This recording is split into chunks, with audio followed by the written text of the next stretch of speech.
Nascido na aldeia ribeirinha da Ortiga, em Mação, mestre calafato e pescador, Manuel Pires Fontes tem 89 anos de idade e muitas histórias para contar.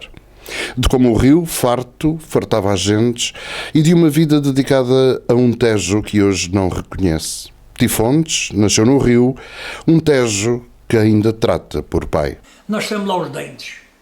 E continuei lá a trabalhar, caíram-me lá os dentes. No Tejo? No Tejo. O Tejo foi mais do que meu pai.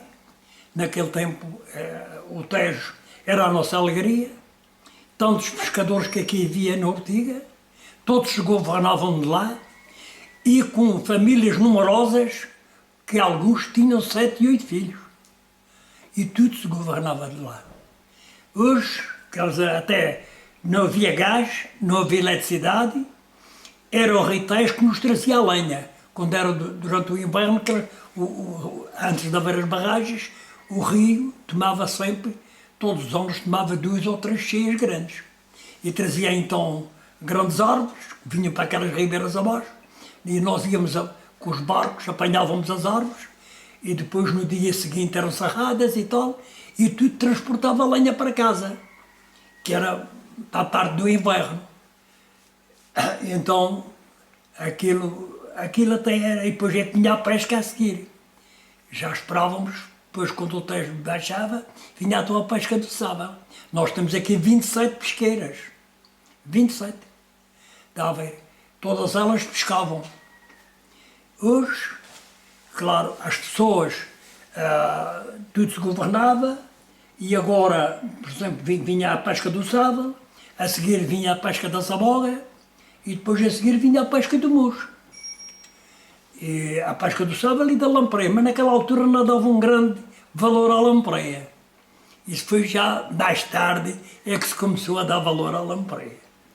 Mas naquele tempo era o sábado, e depois a seguir vinha a saboga, e depois a seguir vinha o musgo, e no fim o que havia, as bogas, que era um peixe que fartava as pessoas todas, as casas menos abastadas, aquilo, pronto, hoje desapareceu tudo.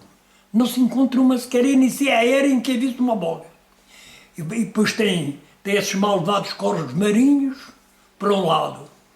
Depois agora, estas celuloses, quanto a mim, eu acho que as celuloses que estão a poluir o rio, o Ministério do Ambiente devia de chegar ao pé deles, fechá-las. Quer dizer, façam uma estação de tratamento como deve ser. Quando ela estiver feita, começavam a elaborar. Mas não, eles pagam uma multa que lhe recompensa, e todos os dias, se o senhor aqui estivesse sentado ali, como eu estou, todos os dias vem uma espuma, uma coisa fora de sério, por rio abaixo. Ainda lhe digo outra. Quer dizer, nós, noutro tempo, até bebíamos a água do rio. Tínhamos ali uns nateiros, não é? Tratávamos aquilo lá ao pé e bebíamos a água do rio. Por exemplo, havia muitos rabanhos de gado, e hoje ainda há, mas é mais além daquele lado. Todo o gado vinha de beber ao rio. Agora, eu só gostava de saber, veio há 15 dias, o pastor trouxe as ovelhas ao pé do rio, elas são espertas. Só uma ou duas provou a água, as outras voltaram para trás. Porque a água não se pode beber e está envenenada por completo. Então, o que é que o Ministério do Ambiente lá está a fazer? Isto é assim, por exemplo, o musgo, quem é que vai agora comprar? Há uma, ele não arriba lá o açude que lá está no Recife, não arriba. Antes éramos riquíssimos aqui em peixe, riquíssimos, não era ricos, riquíssimos. Quando isto tudo desmoronou, os pescadores, alguns morreram e outros tiveram que tratar de outra vida. E desistiram da água do rio. O senhor tem 89 anos de vida, desde sempre ligado ao rio? Ligado ao rio, sempre ligado ao rio.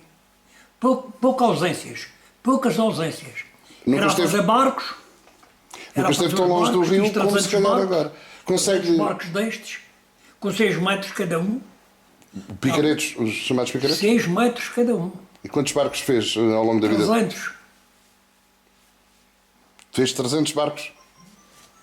O barco tinha um leito por cima, como está lá, aquele. Ainda se fez alguns fios lá de baixo. Ainda.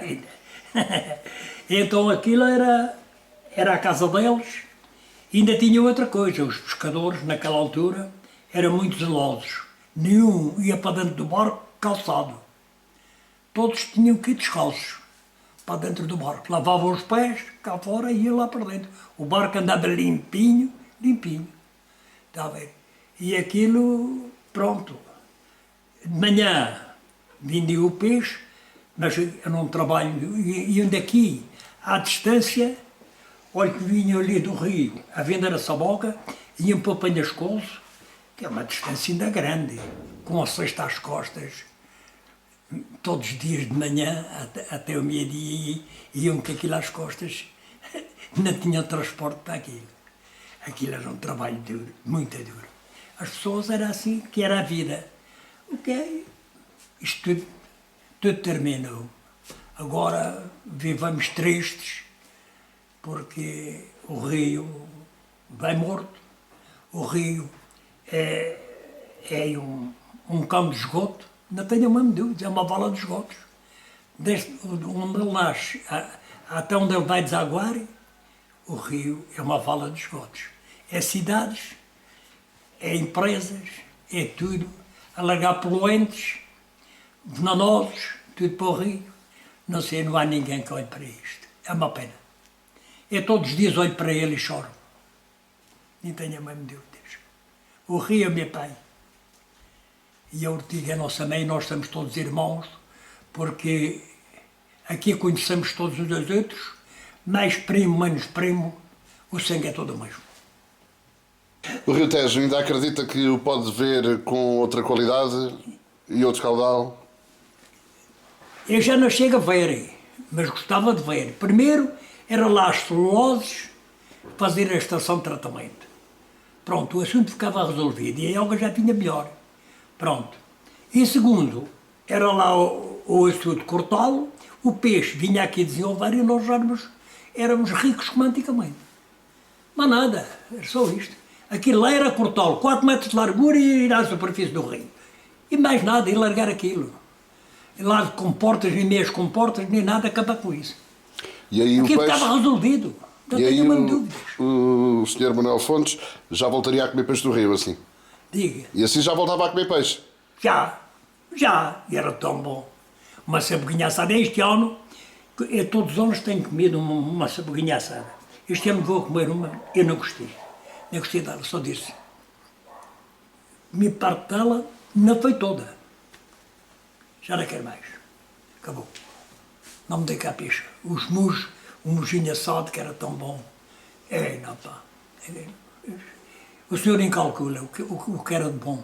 Agora, por exemplo, eu andava lá a consertar, a reparar os barcos, quando era agora na parte do verão, a reparar os barcos, só lhe digo, deitava-se lá um lancezito, que era no dia da breia, chamavam ele no dia da breia, que é quando levava aquele peixe que a gente, esta parte, pode fazer preta à volta e para segurar a estopa. Aquilo é próprio só para segurar a estopa, para ela não sair. E depois, hoje é o dia de breia e tal. Iam buscar 1 litro de vinho, dava-se um lancete, apanhava-se 14 ou 15 bogas, assavam-se ali. Não, pá. Aquilo costuma-se fazer, até se batia com o cu no chão. Era bom, era bom.